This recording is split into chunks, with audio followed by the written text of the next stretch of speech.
हाय, good morning. कसे आहात सगळे? तर आज थोडासा योगा करून स्टार्ट केला दिवस. नवीन वर्षाचा जरा योगा चालू केला आहे. सो बघू कधीपर्यंत आता कंटिन्यूस होतो आहे. त्यानंतर नाश्त्याला केलं उपीट.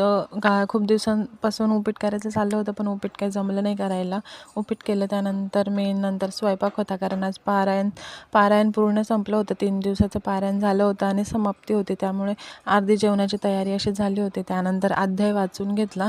अध्याय वाचून झाल्याच्या नंतर दुपारी जेवण वगैरे झाले. जेवू घातलं, ते काही व्हिडिओ क्लिप करता आला नाही. त्यानंतर संध्याकाळी मठामध्ये गेले. दुपारचा व्हिडिओ यासाठी नाही की धावपळीत एवढं काही शूट करता आलं नाही. मठामध्ये गेलं, खूप छान असं प्रसन्न वाटलं. थोडीशी गर्दी होती गुरुवारमुळे, आणि चिपिल्लूला इथे इतकं छान वाटत होतं. शिव नुसता इकडे तिकडे पळत होता. त्यानंतर त्याला माझ्याकडे सोडून पप्पाच्याच मांडीवर बसायचं, ड्रायव्हिंग सीटवर, असं त्याने हट्ट धरला होता. त्यामुळे तो तिथे बसला. संध्याकाळी आलो, जेवणं केली आणि हा पसारा आवरून रात्री खूप वैतागले दिवसभर आज. सो असा गेला दिवस. बाय, भेटूया नेक्स्ट व्लॉगमध्ये.